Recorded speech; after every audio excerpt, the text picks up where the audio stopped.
Aziza's best Flambeau. बिस्मिल्लाहिर्रहमानिर्रहीम। अस्सलाम वालेकुम। हम पढ़ चुके हैं अपने चैनल पे रेशो, हम पढ़ चुके हैं उसी के साथ प्रोपोर्शन में हमने ये भी देख लिया कि इसकी दो टाइप्स होती हैं, तीन टाइप्स होती हैं और तीनों टाइप्स को भी हमने अच्छे से कॉन्सेप्ट उनके क्लियर कर लिए। लेकिन इसके बाद भी एक ऐसा टॉपिक इसके अंदर छुपा हुआ था जिसकी फरमाइश हमारे चैनल पे बहुत आ रही है, तो आज की वीडियो उसी फरमाइश को हम पूरी करते हुए स्टार्ट लेते हैं। वो है कंपाउंड प्रोपोर्शन। तो थोड़ा सा पहले देख लेते हैं, रिवीजन भी कर लेते हैं और साथ में इसी वीडियो के साथ वो लिंक भी मौजूद है रेशो की और प्रोपोर्शन की, तो उसको ज़रूर देख लीजिएगा। बड़ी मदद मिलेगी आपको इस कंपाउंड प्रोपोर्शन को समझने में। रेशो हमने जब पढ़ा था तो क्या होता है रेशो? किसी भी दो चीज़ों की क्वालिटी कह लें, क्वांटिटी कह लें, उनको हम क्या कर रहे होते थे, हम उनका कंपैरिजन कर रहे होते थे और दोनों चीज़ें सेम होनी चाहिए, ये भी हमने सीखा था वहाँ।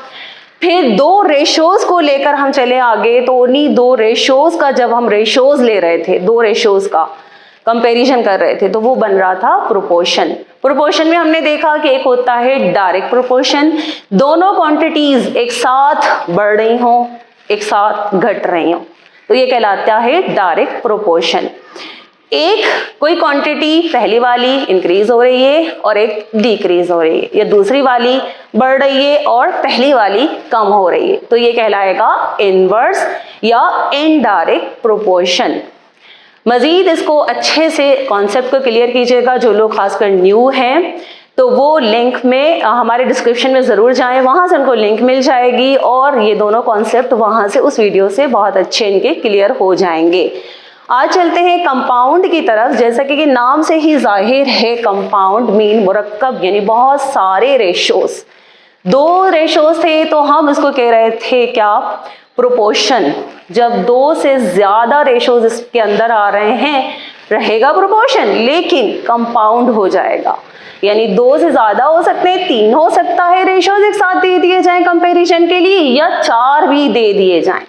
तो इसमें क्या होता है, इसमें भी इसी तरह की सूरतें हो सकती हैं कि उनमें से जो रेशोज़ हैं वो डायरेक्ट तीनों हो, यानी तीनों डायरेक्ट कैसे होंगे? इंक्रीज हो रहे होंगे, दो उनमें से कोई इंक्रीज हो रहा होगा, तीसरा भी इंक्रीज हो रहा होगा, डायरेक्ट प्रोपोर्शन हो गया। इसी तरीके से तीनों रेशोज़ जो हैं वो इनवर्स भी हो सकते हैं, और ये भी हो सकता है कि कोई दो इंक्रीज हो रहे हैं, एक कोई डिक्रीज हो रहा हो, तो ये क्या कहलाएगा? इनवर्स प्रोपोर्शन कहलाएगा। बात वही आ जाती है कि आपने हमारी पिछली वीडियो ज़रूर देखनी है, वहाँ से आपके कॉन्सेप्ट जब तक क्लियर नहीं होगा आपको ये समझ में नहीं आएगा। अब हम अपने सवाल की तरफ आते हैं और देखते हैं सवाल में क्या कहा जा रहा है, उस हिसाब से फिर हमने देखना होगा कि डायरेक्ट है या इनवर्स प्रोपोर्शन है। The price of a carpet 16 meters long and 6 meters wide is ₹6,288। तीन चीजें बताई जा रही हैं। एक तो हो गया कि 16 मीटर लॉन्ग लेंथ बताई जा रही है, विड्थ बताई जा रही है जो कि 6 मीटर है, ठीक है।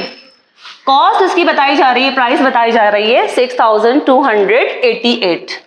What will be the price of 24 meters long, ठीक है, यानी दोबारा में लेंथ दे दी गई है, एंड 12 मीटर विड्थ, यानी विड्थ भी दे दी गई है कारपेट।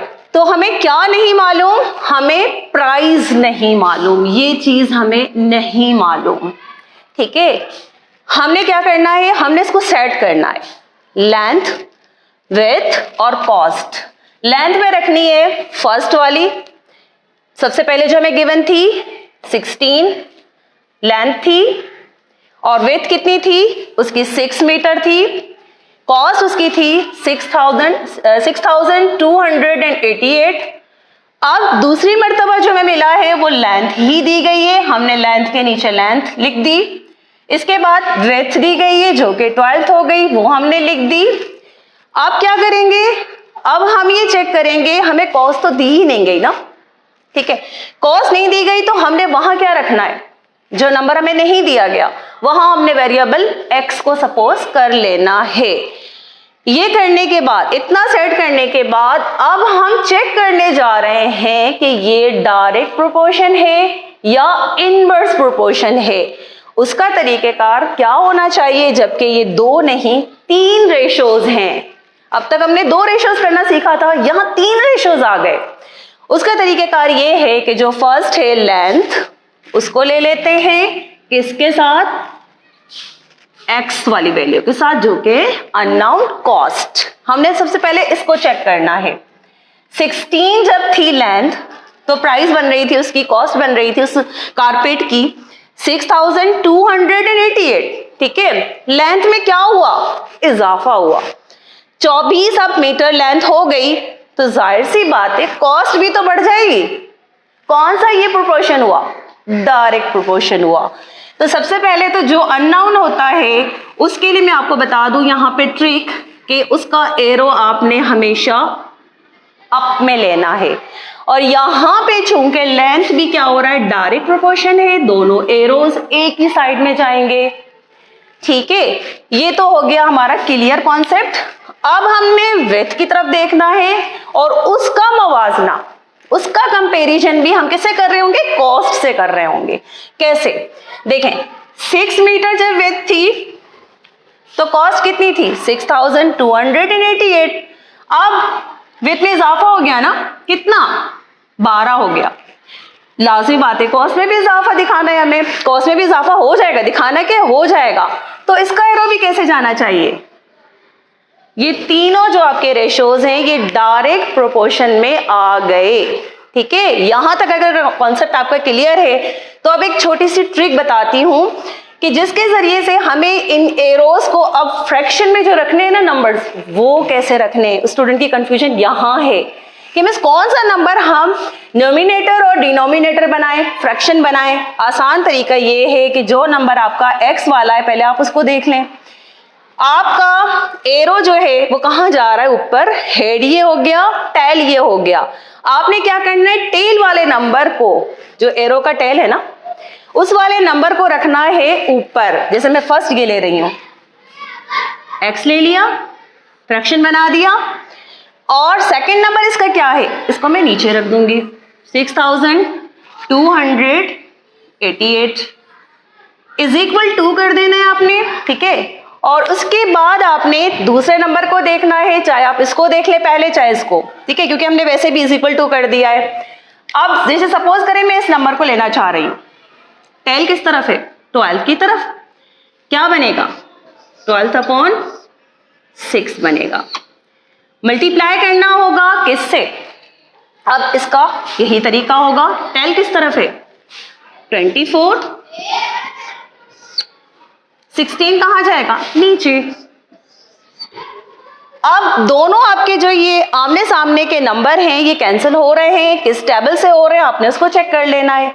जैसे 6 के टेबल में 24 कैसे आता है, 6 1 ज़ा 6 और 6 4 ज़ा 24 हो गया। इन दो नंबर को चेक करते हैं, ये 4 के टेबल में आ रहे हैं, 4 से इसको हम कैंसिल करके देखते हैं। 4 4 ज़ा 16, 4 3 ज़ा 12। ठीक है, अब क्या हो रहा है, 4 4 से कैंसिल हो रहा है, क्या रह गया, ओनली 3। हमने ये 3 ले लिया, यहां पे हम x को उसी पोजीशन में रखेंगे, लेकिन फ्रैक्शन का मतलब क्या होता है, डिवीजन।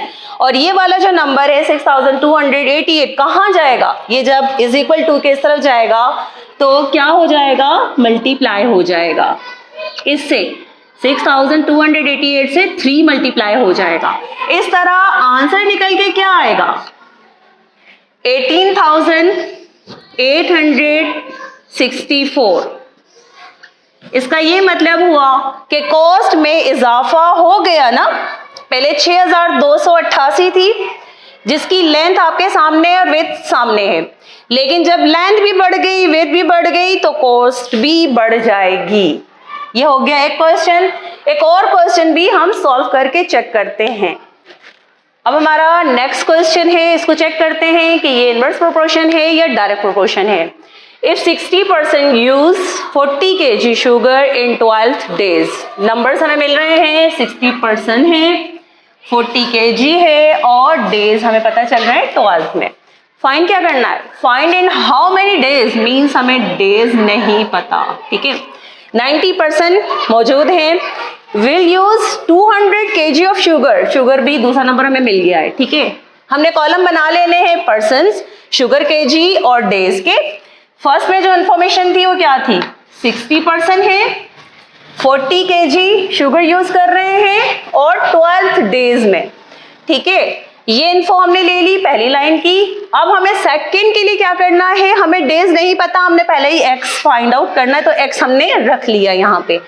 90% है, पर्सन के नीचे हमने 90 लिख दिया।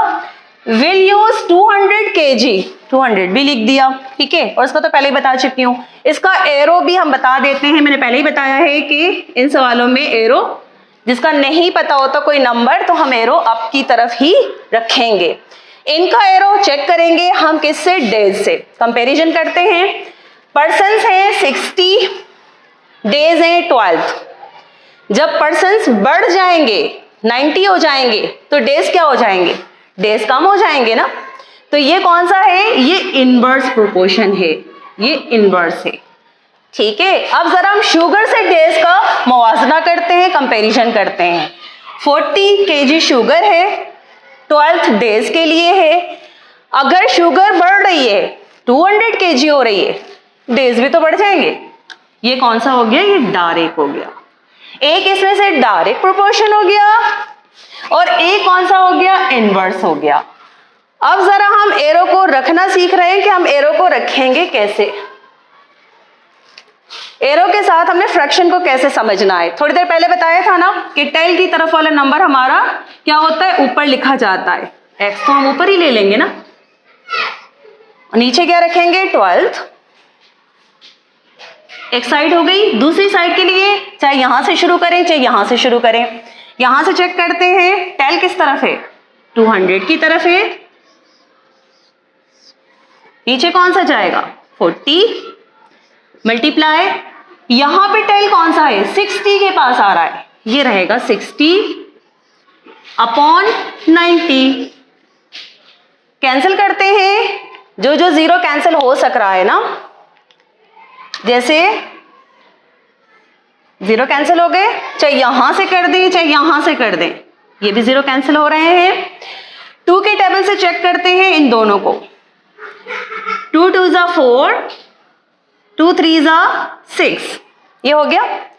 अब ये कैंसिल यूं नहीं हो पा रहे हैं, यूं हो सक रहे हैं। कैसे? 3 1 जा 3, 3 3 जा 9, 2 1 जा 2, 2 10 जा 20। ऊपर कौन सा नंबर रह गया? 10, ठीक है। मैं यहां लिख देती हूं 10 हमें मिला। इस तरफ अभी तक x मौजूद है, x अपॉन 12 मौजूद है। और यहां पे हमारे पास नंबर रह गया क्या? 3, ये हमने लिखा 3। एक फ्रैक्शन ये है हमारे पास।